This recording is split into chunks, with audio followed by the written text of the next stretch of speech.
Hello beauties, welcome back to the Jolie Beauty channel. Today we've got a very mystical, magical look for you. Me and Loki planned it all out, didn't we? Didn't we? His nose off. That was a big improvement though. Let's start that again, shall we? Hello beauties, welcome back to the Jolie Beauty channel. Today I've got a very magical, mystical video for you. I'm going to show you how to get this green cut crease look with a bit of sparkle, using of course the Sorceress palette. I've been absolutely loving coming up with all these different looks for you guys, and to be honest, I'm nowhere near out of look. So if you guys still want to see more tutorials, then let me know. Maybe you can let me know what shade you want me to use next. But without further ado, I'll stop rambling on. Let's get on with the tutorial for this very mystical look. As ever, I've done one eye and I'm going to show you how to get the look on the other.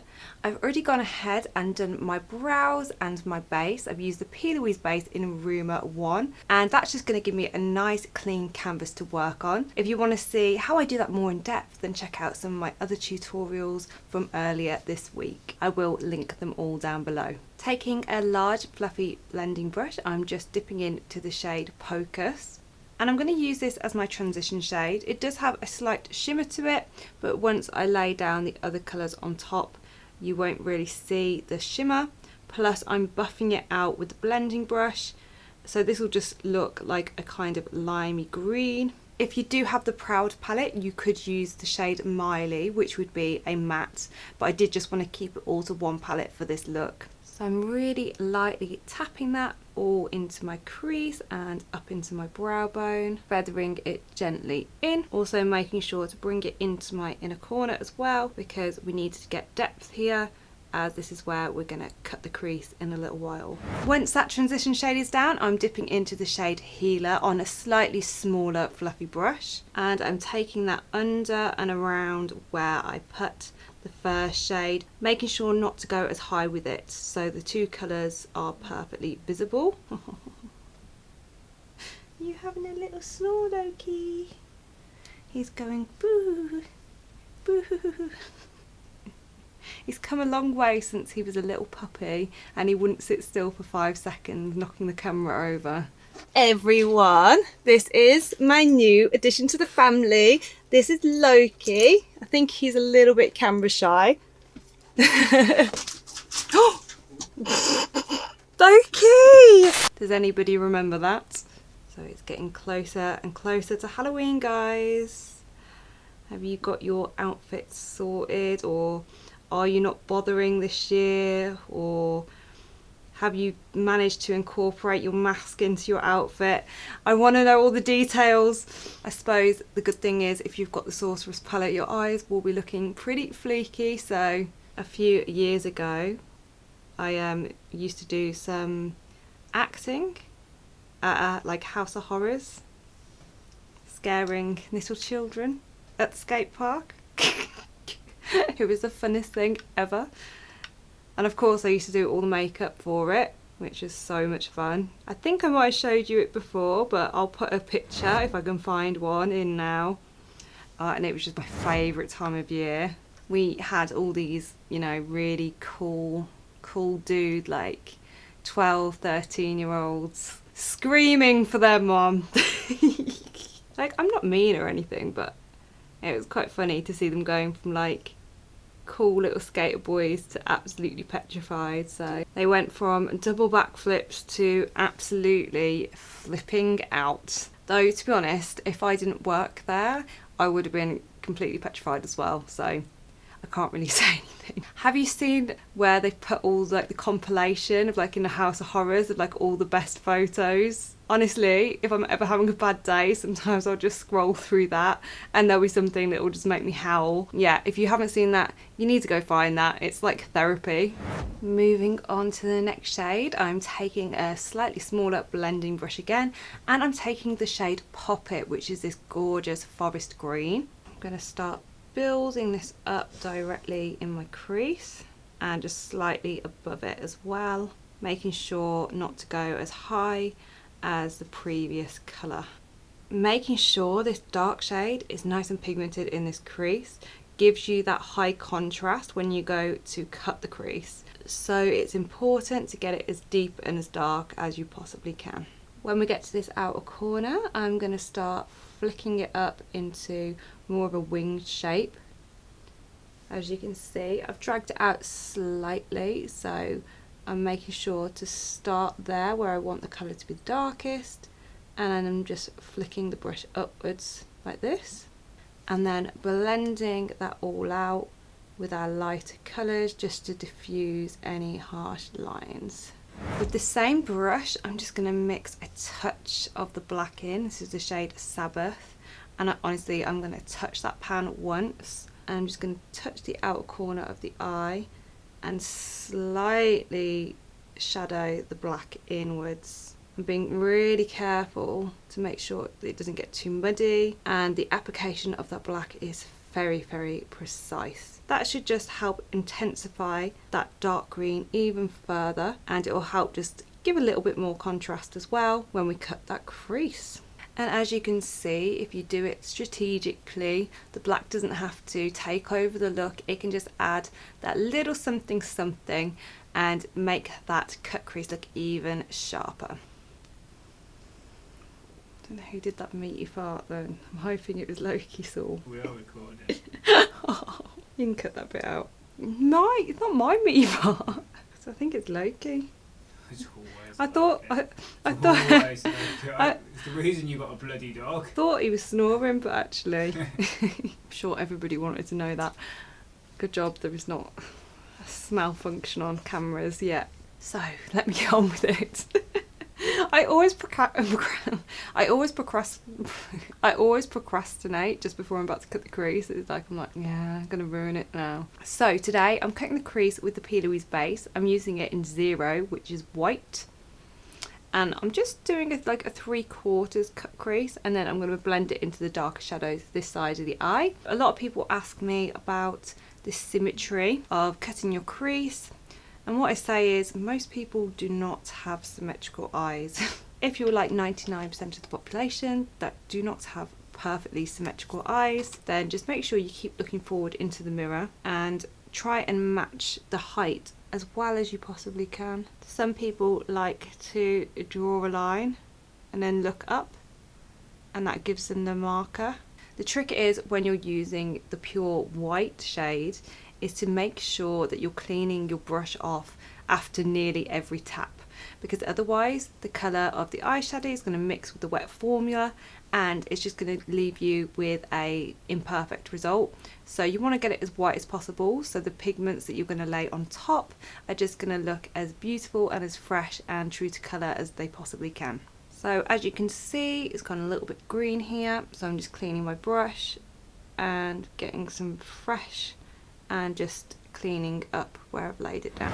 I feel like I need a cutting the crease song, like some kind of anthem to get me really in the mood. How about Crease Lightnin?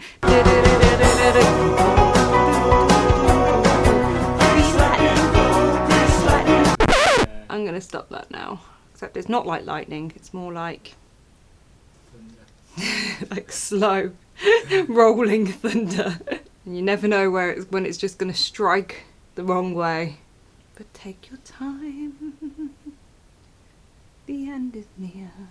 So now the crease is cut, I'm going to go in with my first shimmer. I'm going back into the shade Pocus, which is what we used as the transition colour. I'm going to set the base with this shade, putting that on all over my eye and my crease. Next up, I'm taking the shade Healer, and I'm just going to pop that next to where I've just put that shimmer, blending it into the shimmer and just going back and forth so those two colours blend into one another. And finally, at the very edge of the eye, I'm taking that dark green shade Poppet, and again blending it into that Healer shade, and then blending it out into the inner corner to give that final bit of smoke.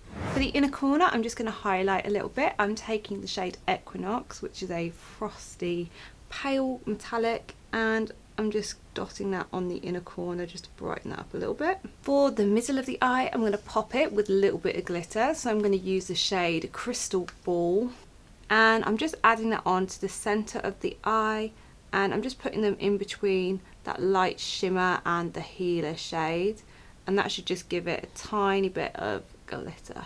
Because Crystal Ball is the perfect blend of those two shades, it just gives it that oomph, and it just goes on so easily between those two colours. So at this stage I'm going to move on to the skin and the rest of the face, and then I'll come back to the eyes and finish them off. So today I'm taking the Laura Mercier Flawless Fusion Foundation. This is in the shade Latte, and I'm taking that on my base blend sponge. This is a really nice foundation for artificial light or the evening, or if you just like really full coverage foundation. For the underneath of my eyes, I'm using the Jouer Essential High Coverage Concealer. Don't know why I always question if I'm getting that right. That is right. And this is in the shade Creme Brulee.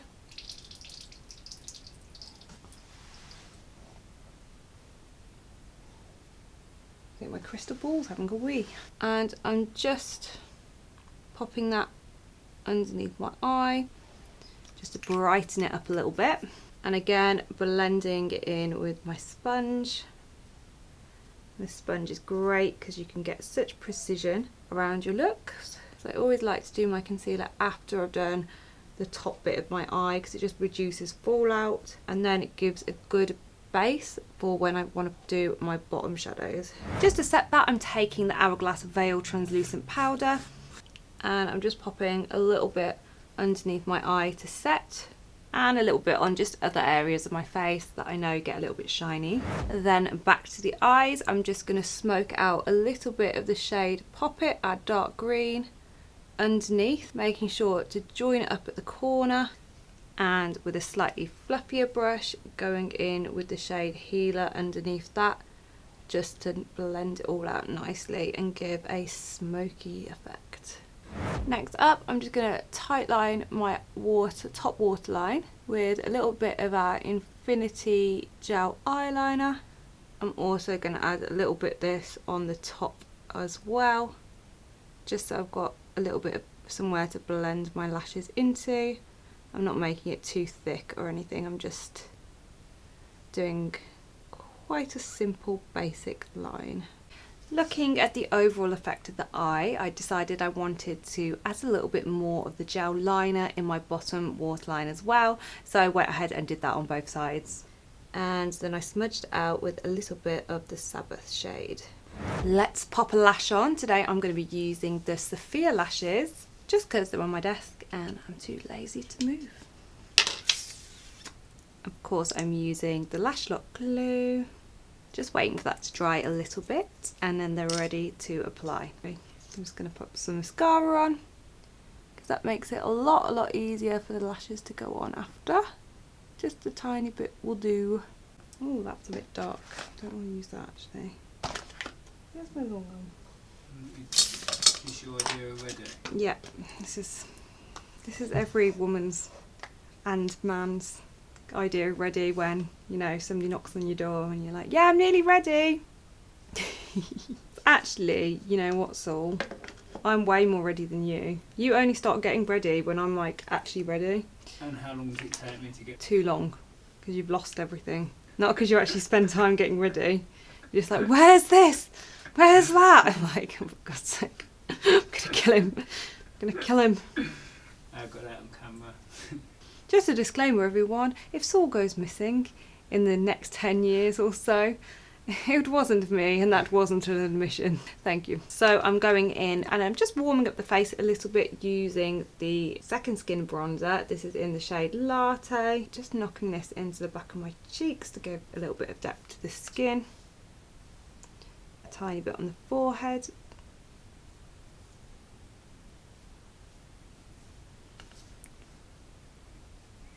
And up here. For contour, I like to use the Perfectly Sculpted Contour Palette, and I'm just using this middle shade here. And I just like to take a little bit underneath my chin, a little bit on the tip of my nose, and a small amount down the sides of my nose, just to slim it a little bit. I am going to add a little bit of highlighter as well. These are going to be launching on the website on the 1st of November. So make sure you've got your notifications on because you're gonna need them. Trust me. I don't think I've stopped using them since we developed them. So good. They're a proper metallic highlighter, so no glitter, and they just go into the skin so easily. And I always go a little bit too crazy because I love it. That highlight is like a little bit golden, so it really reflects that green nicely. So I'm going to leave the skin there, keep it nice and simple today, so that all the focus is on the eyes. But of course you could do a lovely nude lip here, but I'm going to take it a little stage further. I'm going to go in with something completely contrasting to what we've put on, just to make it a little bit more Halloween-y, a little bit more interesting. So I'm going in with the shade Haunted. This is from the Air Matte Liquid Lipstick collection, and it's this gorgeous purpley deep red. Obviously completely different to what we've got on the eyes, but I think this time of year you can get away with that little bit of contrast. And just for fun, I might top that off with one of our colour changing shades. I'm going to top it with the shade Shapeshifter, which is a green to purple shift. I'm focusing it mainly on the centre to create a little bit of an ombre. It gives you a 3D kind of effect. So that's the final look, everyone. I hope you really enjoyed the video today. I had fun again, as ever. This is like my favourite time of the week, just getting to sit down, play with the products and teach you guys something. So I hope you're finding the videos really useful. If you are, then please, please, please give the video a thumbs up. It really does help our channel out. Hit that subscribe button if you haven't already. And if you hit that notification bell, you'll also get a notification every time we upload. And sometimes we give away some pretty damn good prizes. So if that's no incentive, then what is? I can't wait to see you in my next video. I love you all so much. And thank you so much for watching, guys. See you in the next one.